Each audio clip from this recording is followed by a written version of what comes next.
أعوذ بالله من الشيطان الرجيم بسم الله الرحمن الرحيم الحمد لله رب العالمين ولا حول ولا قوة إلا بالله العلي العظيم والصلاة والسلام على أشرف الأنبياء والمرسلين وعلى آله وصحبه أجمعين ونشهد أن لا إله إلا الله وحده لا شريك له ونشهد أن سيدنا مولانا محمدا عبده ورسوله.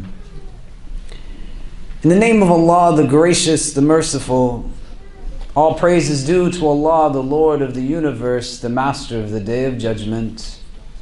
I bear witness and testimony to the oneness of Allah, to His magnificence, His omnipotence, His might, His glory, to His being the creator and sustainer of all things, the giver of life, the guider of hearts, the master of the Day of Judgment. And I bear witness to the fact that Muhammad ibn Abdullah sallallahu alayhi wasallam is His servant and final messenger. May the peace and blessings of Allah be upon him and upon all those who choose to tread in his path until the last day. It is said that on one occasion, the Prophet sallallahu ta'ala alayhi wasallam came upon a man who was engaging a boy in an abusive way. We find this hadith in Al-Adab al-Mufrad. And the man, he says that as he is mistreating this child, he hears a voice behind him that says, Allah has more dominion over you than you do over this child.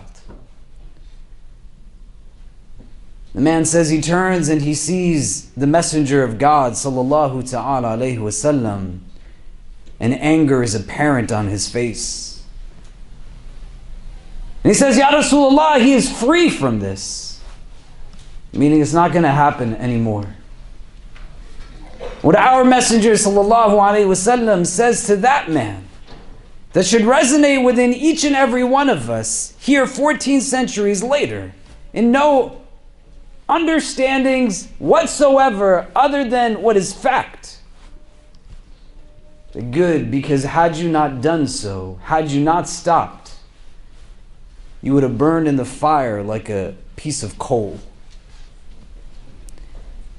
There are very few things that happen that the Prophet ﷺ is made aware of that are haram, that he gets upset and agitated against the people who are carrying out the haram. People would come to the messenger and say, Ya Rasulullah, I drank alcohol. Ya Rasulullah, I kissed a woman I wasn't supposed to. Ya Rasulullah, I committed zina. There were men who would come to the Messenger sallallahu alaihi wasallam and they would say to him that, Ya Rasulullah, you have to make zina halal for me. He wouldn't get angry. He wouldn't get upset. He would walk with them through their struggle. But there were certain things that would happen that the Prophet witnessed, heard of, made aware of. Unequivocally, he would display his anger. And amongst them was abuse. May Allah protect us from ever becoming those who cause harm or hurt to any of His creation. And may He never let any one of us be oppressed or held down. It's imperative for us to understand and recognize. Because the challenge, the issue is not something that becomes particularly specific to any individual of a certain class or creed. It's not something that only exists within certain cultures or levels of affluence. There's not been a week that has gone by in the 17 years that I have served this community that at least one, if not upwards of a dozen women have reached out, letting me know about men in their lives who have no idea what it means to be a man. Relationships that are anything other than what embody what our tradition teaches us. Abuse in any of its forms, physical, emotional, verbal, spiritual, sexual, financial. None of it is tolerated in our tradition. None of it is allowed. It's not something that we should undermine, nor is it something that we should just be dismissive of. Because statistically, every single one of you in this room knows somebody who is going through something like this or has gone through it. There is no shortage of recognition that we have individuals in our community who do not understand what the purpose of this religion actually is.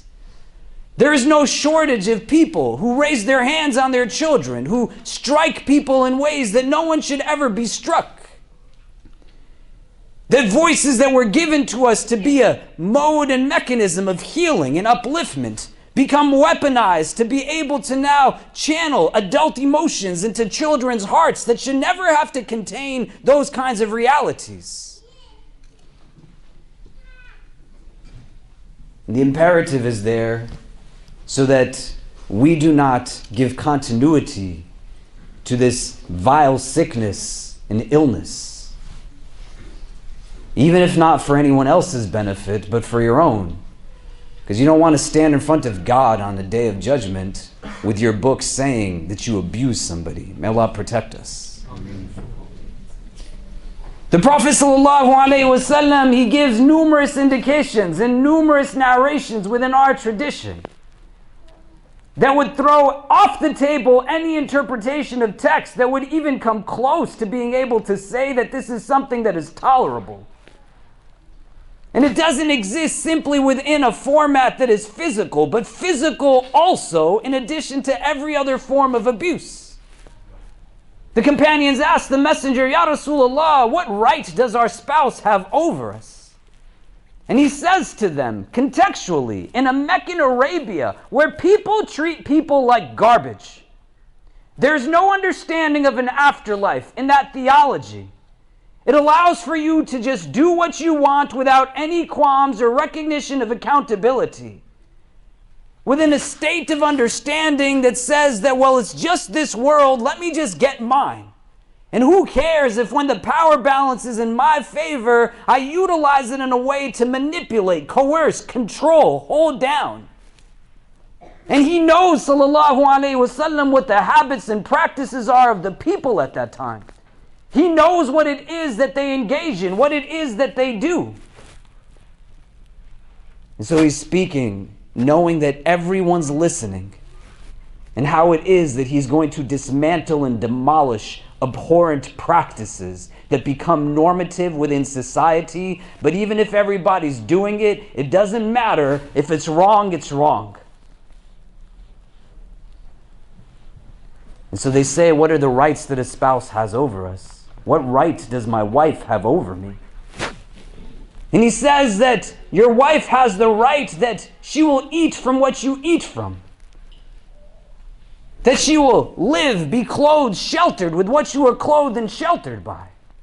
And before we get into the last three things that he says, think about it. Think about where it's at. And not just 14 centuries ago, but till today. That there are people who are entrusted to be caretakers and providers.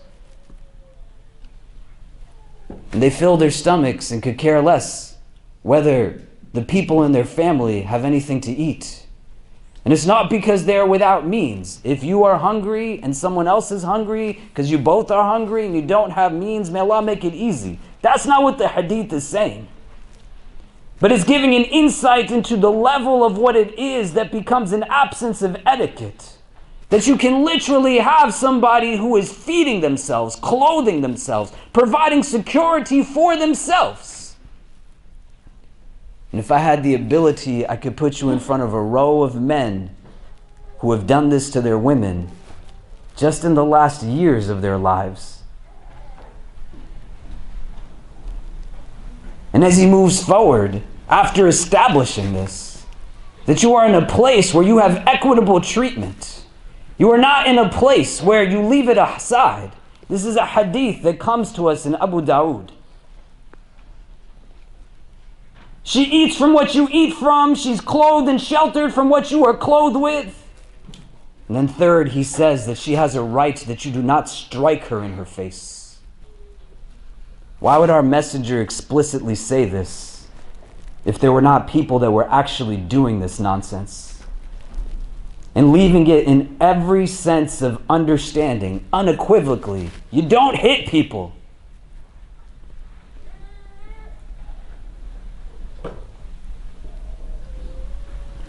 You have to let it sink in. I'm sorry if at any stage of your life you have seen somebody do this to somebody else. And I'm sorry if anybody has dared to do it to you. May Allah grant you ease and protection. Amen. But there can be no room for doubt. You cannot anticipate that it's not something that I will fall into or I might do on either end of this situation. Now, Prophet leaves no room for doubt. You can't do this to people. As he continues, he then says forth that you do not demean, you do not belittle, you do not engage in any type of mockery. And it's giving us an understanding that emotional abuse is also not tolerated. That the tongues that we were given, they were given to us as a way to uplift people, not hold them down. As a way to offer kindness and compassion, expressions of love. مَنْ كَانَ يُؤْمِنُ بِاللَّهِ وَبِالْيَوْمِ الْآخِرِ فَلْيَقُلْ خَيْرًا أَوْ لِيَصْمُتْ. That whosoever habitually believes in Allah and the last day, then let him speak good or be silent. We have everybody move up and come in close.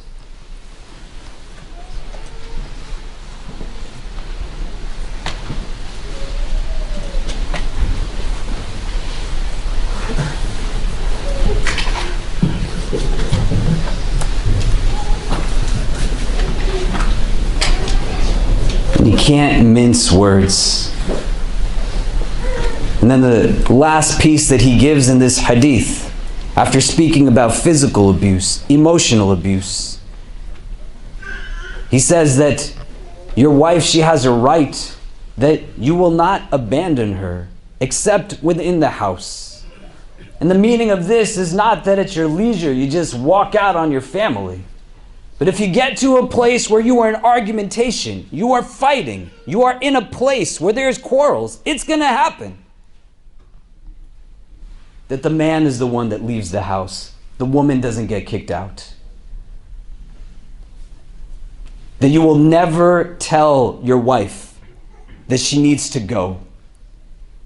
You will never tell your wife that she's got to take the kids with her.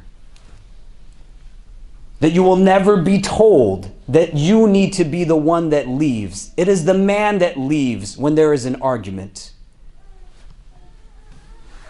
The rights that the Prophet is saying a wife has over her husband. Understanding that there's not a justification or excuse. You can adopt distinct ideologies and perspectives, but the outcome, what comes when you make unnecessary intellectualizations of people's realities, removes now you and I from the course of where we serve as a source of remedy. If you're in a place where you have to understand what this religion says, why we celebrate our messenger, and people are giving us insight around the world in this month of Rabiul Awwal, whether you are somebody who understands or not why people might do this, the need for the seerah in our tradition is so that things don't exist theoretically. When you read the life of the Messenger sallallahu alaihi wasallam and you gauge in the prophetic tradition, you read the sunnah, you know the hadith, there's no room for doubt. You're not in a bubble that says, well, I think, or I want, or I feel. You see the practical implementation of what the Quranic verses are being actualized as.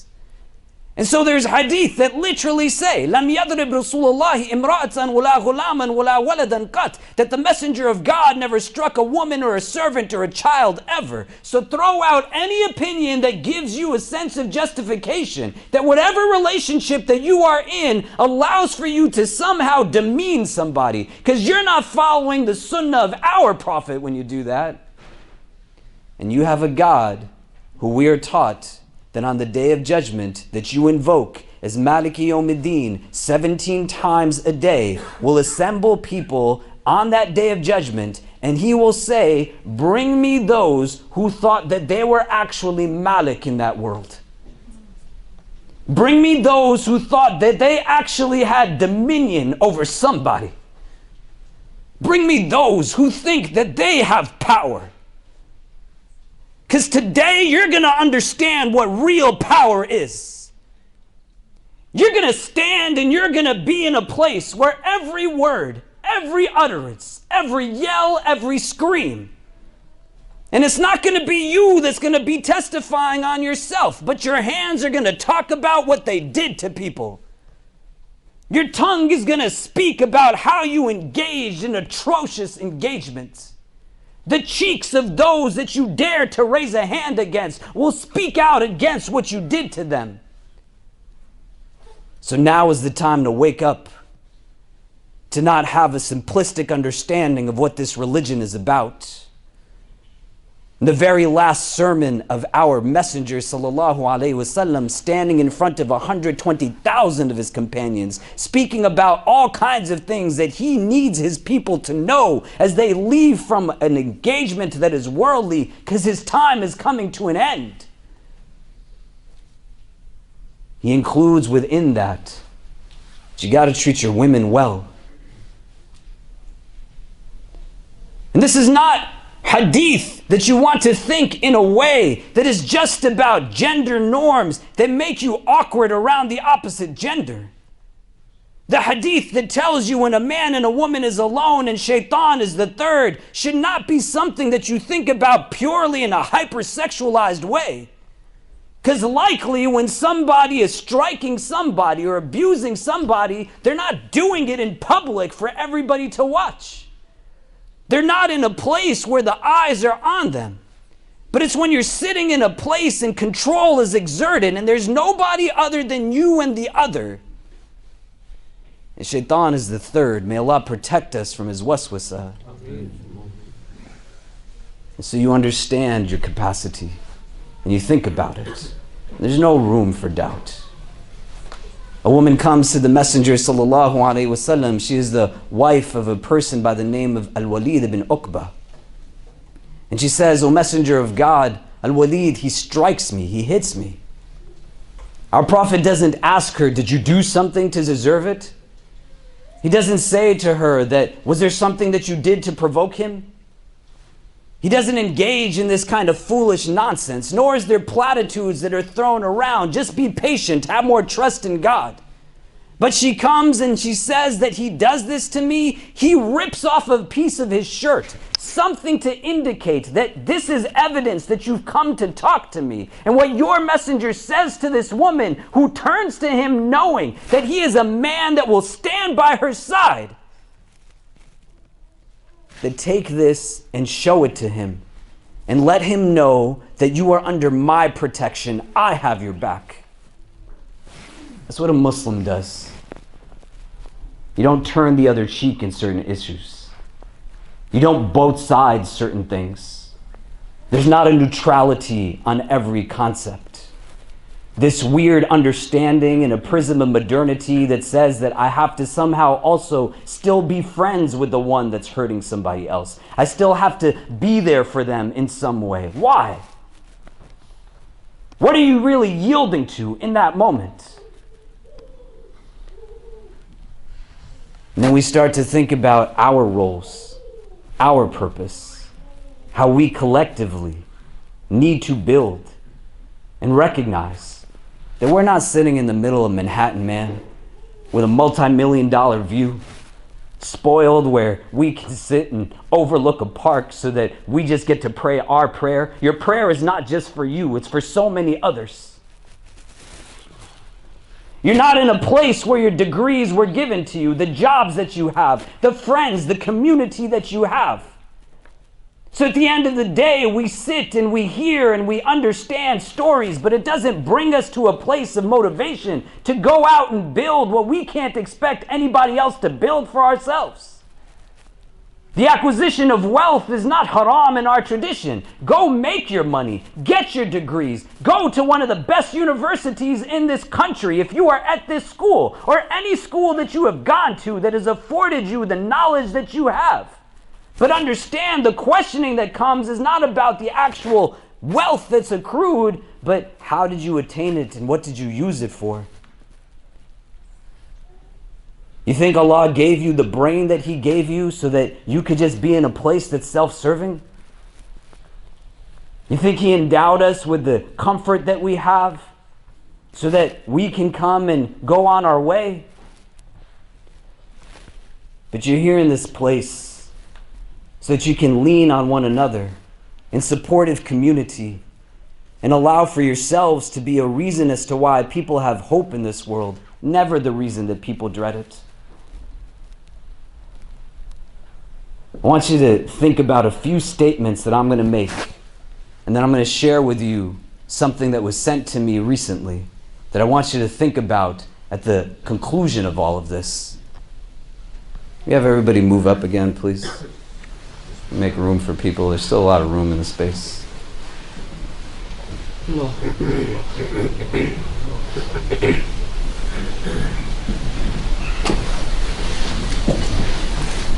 If you were sitting in this room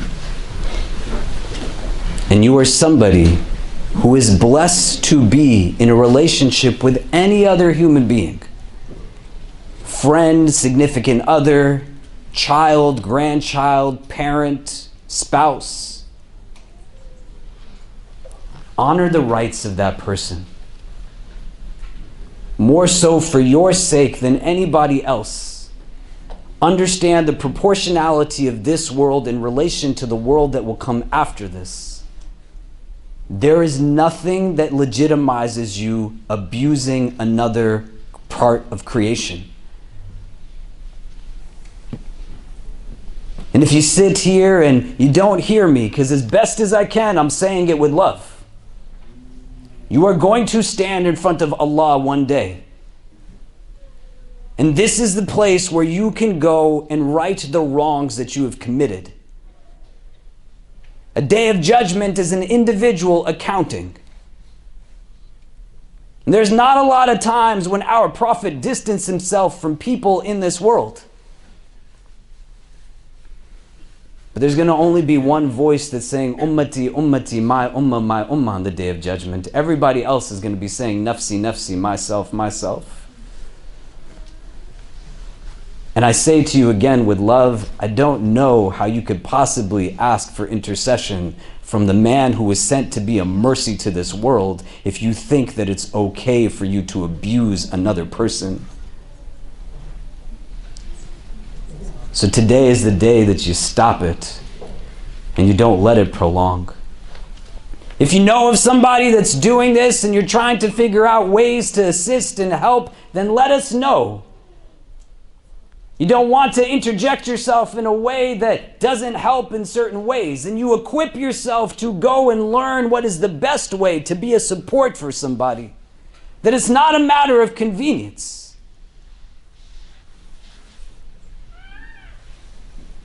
I was 18 years old the first time I met somebody who was a survivor of domestic violence. A student at New York University in my second year of college. I'm sitting in a comparative politics class and a woman walks in sitting next to me with all kinds of makeup caked on her face. She's covering bruises. When I asked her what it was that was happening, she said she fell down some stairs. And I said, that doesn't happen from falling down stairs. And when she opened up and she told me how the night before her father had told her that she was going to be married to somebody that she does not want to be married to, and she said no, that her father responded by hitting her in the face again and again, as her brothers watched.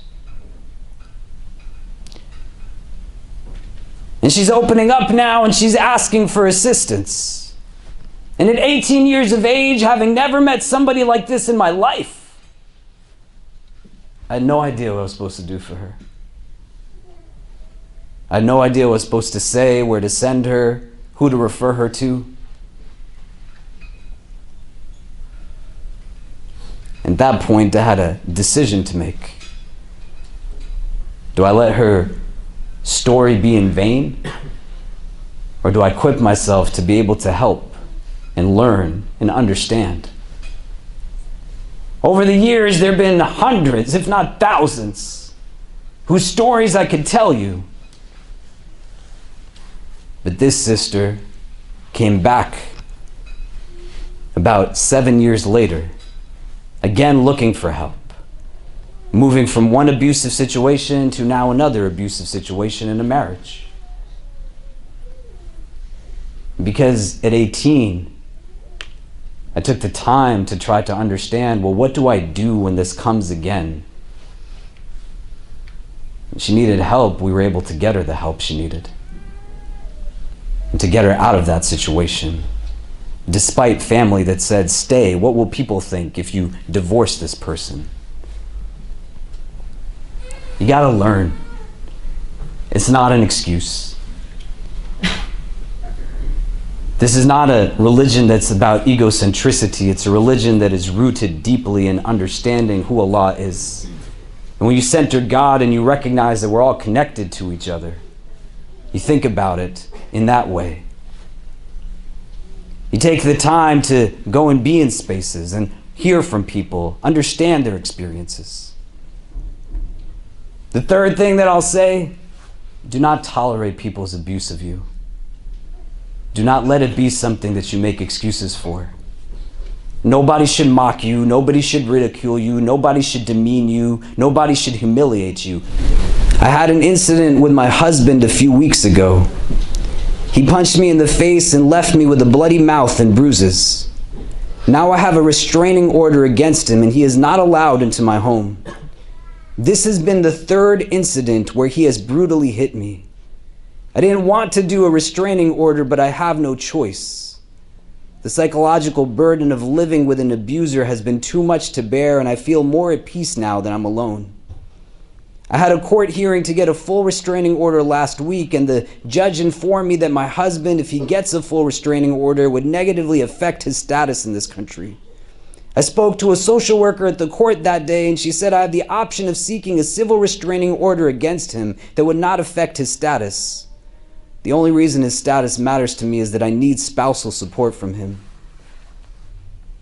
Another issue is that his sons are in the country and they are citizens here. I don't want them to suffer and lose their father. What if she didn't have a place to go, man? And what is the point of all of this? Don't pray today with your body, pray with your heart. Recognize and understand what it is that you're working towards.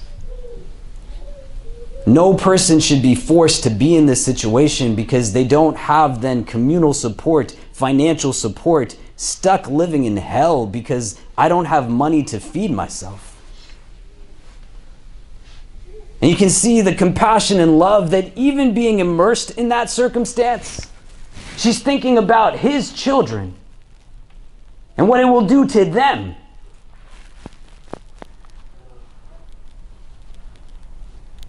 You can't imagine what every wakeful moment of this woman's life is like. I share her story with you because I know that you are good people. And I know what this community is capable of. We don't want to be in a place where we get into things that we should not be getting into. But aside from not doing what is wrong, we want to do everything that we can to do what is right. To live our faith, to live with a sense of real values and ethics, to take everything Allah has endowed us with, and even if we can make it a little bit better for somebody else, then we're going to do that. So today, on this blessed day of Jum'uah, you make a commitment to supporting wherever you can. We are running a campaign right now this month with an institution that members of our community have set up called Pillars of Peace. People that came into my office some years ago saying that you talk about domestic violence a lot, we want to do something about it. And they established an institution that provides now legal advocacy, micro cash grant support, shelter, residential services. And the idea is to grow it to whatever extent we can. And you can support that campaign.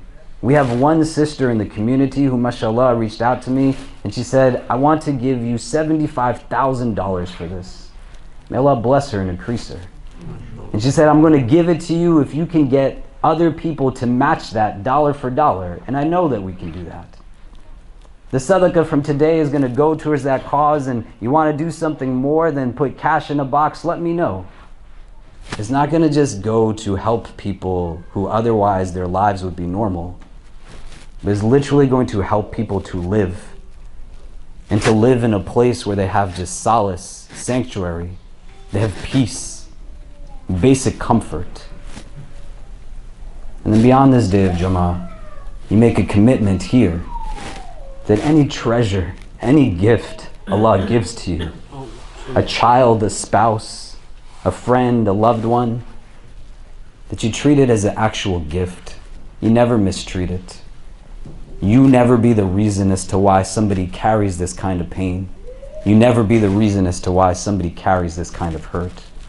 أقول قولي هذا واستغفر الله لي ولكم ولسائر المسلمين فاستغفروا إنه هو الغفور الرحيم.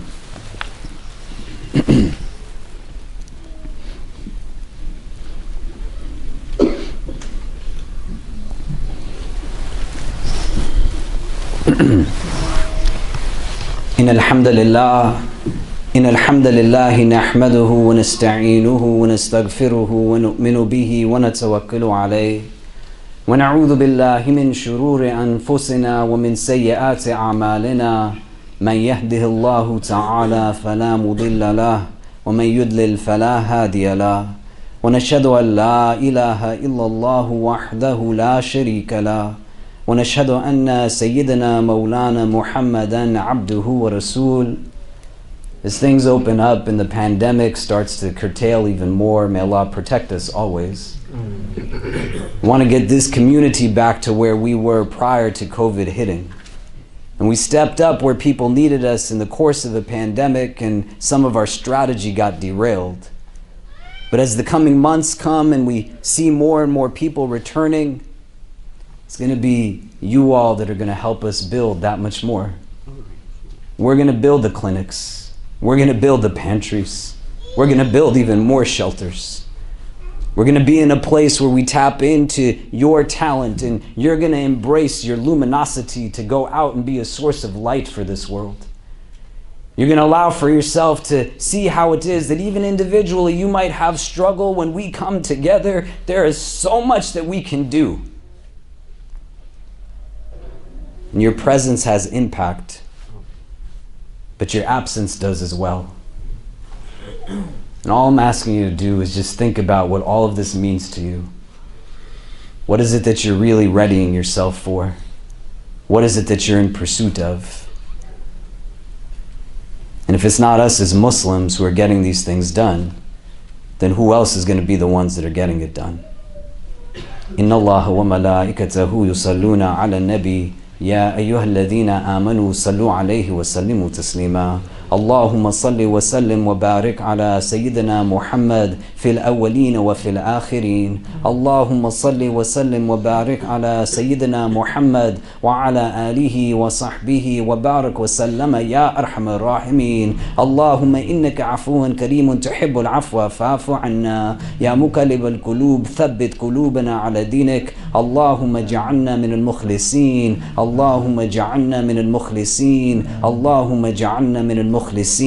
We begin this supplication in your name, Ya Allah, and beseech you to send your choicest salutations upon your most beloved sallallahu ta'ala alayhi wasallam. We ask that you shower your infinite mercy upon this gathering, granting each and every one who is present herein and our loved ones only the best in this world and the best in the next. We ask, Ya Allah, that if all of us are meant to be together only at this time, at this place, whether we are young or old, male or female, regardless of our race, our ethnicity, nationality, our social class, our country of origin, our cultural heritage, whether we are Muslim or come from a different walk of life, Ya Rabbi. If our individual hearts are meant to be in the presence of all other hearts that are gathered here, only at this time, at this place, then gather us all together again in the best of places in the world beyond this one. Increase us, Ya Allah, in all that is good. Increase us in courage, compassion, and confidence. Protect us from any affliction, anxiety, or anguish. Remove from our hearts any feelings of bitterness, jealousy, animosity, or envy towards any of your creation.